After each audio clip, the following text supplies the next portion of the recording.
नमस्कारम। राम राम। आज question answer session के अंदर हम लेते हैं पहला सवाल।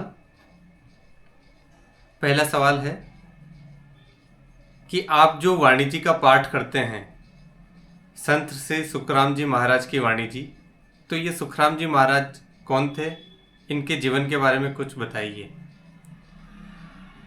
तो देखिए, आज हम जानेंगे कि श्री सुखराम जी महाराज कौन थे और उनके जीवन के बारे में। सुखराम जी महाराज आदि सद्गुरु माने जाते हैं, अर्थात ऐसे गुरु जो अमरलोक से अवतरित होकर मनुष्य को मोक्ष का मार्ग दिखाने के लिए आए हैं। उनका अवतरण राजस्थान के जोधपुर जिले के बिराही गांव में हुआ। संवत 1783 चैत्र शुद्ध नव तारीख 4 अप्रैल 1726 को उनका अवतरण हुआ। बाल्यावस्था से ही उनके मन में भक्ति और साधना में लगा रहा। 18 वर्षों तक वे एक ही स्थान पर एक पत्थर पर बैठकर राम नाम में लीन रहे। उनकी साधना इतनी गहन थी कि कहते हैं कि उनके माध्यम से 90 वर्षों में 1.25 लाख जीव मोक्ष को प्राप्त हुए। उनका जीवन संदेश था साधना, सादगी और सत्संग। वे सिखाते थे कि ईश्वर का नाम प्रेम और विश्वास से लो और जीवन में साक्षी भाव से जियो। आज भी उनका जन्मोत्सव भक्ति और आनंद के साथ राजस्थान के कई शहरों में मनाया जाता है। संत श्री सुखराम जी महाराज आध्यात्मिकता के ऐसे दीप थे जिनका प्रकाश आज भी साधकों के हृदय में जल रहा है। तो ये था संत श्री सुखराम जी महाराज के बारे में छोटा सा जीवन परिचय।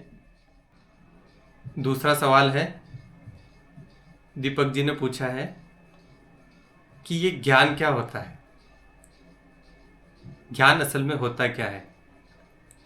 तो देखिए दीपक जी, आध्यात्मिक अर्थों में ज्ञान केवल किताबों में पढ़ी हुई बातें नहीं है, यह अंदर से जागना है। ज्ञान का मतलब है अपने असली स्वरूप को पहचानना। मैं केवल शरीर और मन नहीं हूं, बल्कि शुद्ध चेतना हूं जो सब अनुभव का साक्षी है। दूसरा है सत्य का प्रत्यक्ष अनुभव।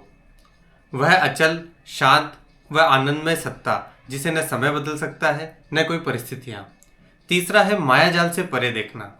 संसार में सुख दुख, जीत हार, लाभ हानि आते जाते रहेंगे, पर ज्ञानी उसमें अटकता नहीं है, बस साक्षी बनकर देखता है। और चौथा है करुणा और संभाव का उदय। जब सच्चा ज्ञान आता है ना, तो अहंकार पिघल जाता है। हर किसी में वही एक परमात्मा दिखाई देता है। संक्षेप में ज्ञान वे प्रकाश है जो अज्ञान के अंधकार को हटाकर हमें अपने असली स्वरूप में मिला देता है, जहां शांति, प्रेम और आनंद स्वाभाविक रूप से बहते हैं। आशा करता हूं आपको उत्तर समझ में आ गया होगा। नमस्कार। अगला सवाल है, आपकी सत्संग में 2 शब्द हमेशा सुनाई देते हैं, आनंद पद और केवल पद। कृपया इन्हें समझाएं। तो देखिए, हम बारी बारी से इनका नंबर लेते हैं कि आनंद पद किसे कहते हैं। पहले हम लेते हैं आनंद पद। तो आध्यात्मिकता में आनंद पद वह अवस्था है जहां साधक का मन, आत्मा और चेतना पूरी तरह परम आनंद में स्थित हो जाते हैं। आनंद का अर्थ है सुख से भी गहरा, स्थायी और कारण रहित परमानंद। और पद का अर्थ होता है स्थिति या अवस्था। इसलिए आनंद पद का मतलब वह स्थिति या वह अवस्था जहां आत्मा अपने असली स्वरूप को पहचान कर अनंत शांति और प्रेम में डूब जाती है। इस अवस्था के लक्षण हैं, पहला कारण रहित सुख जो बाहरी परिस्थितियों पर निर्भर नहीं रहता।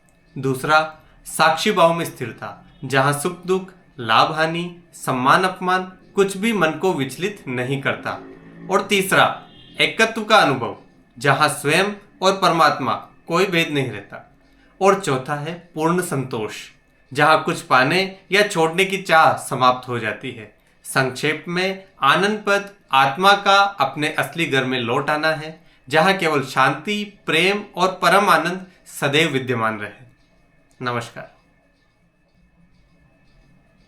दूसरा प्रश्न था, केवल पद किसे कहते हैं। आध्यात्मिकता में केवल पद वह अवस्था है जहां साधक अपने स्वरूप में पूरी तरह स्थित हो जाता है। केवल्य का मतलब है केवल होना, पर यह अकेलापन संसारी नहीं है। यह है स्वयं में पूर्ण स्वतंत्र और मुक्त होना। जब साधक यह अनुभव करता है कि न मैं शरीर हूं, न मैं मन हूं, न कर्म, न बंधन मेरा है, मैं तो शुद्ध चेतना हूं जो अजर अमर व अपरिवर्तनीय है, तो यही कैवल्य का ज्ञान कहलाता है। इस अवस्था के लक्षण है, पहला लक्षण है पूर्ण स्वतंत्रता, जन्म मरण के चक्रों से मुक्ति। दूसरा है साक्षी भाव में अडिग स्थिरता। तीसरा है अहंकार का पूर्ण लोप। और चौथा वह आनंद जो किसी बाहरी कारण पर निर्भर नहीं है। संक्षेप में कैवल्य का ज्ञान योग, ध्यान और भक्ति का परम फल है, जहां साधक कुछ पाना नहीं चाहता, कुछ छोड़ना नहीं चाहता, बस अपने स्वरूप में शांति, प्रेम और आनंद में स्थिर रहता है। नमस्कार।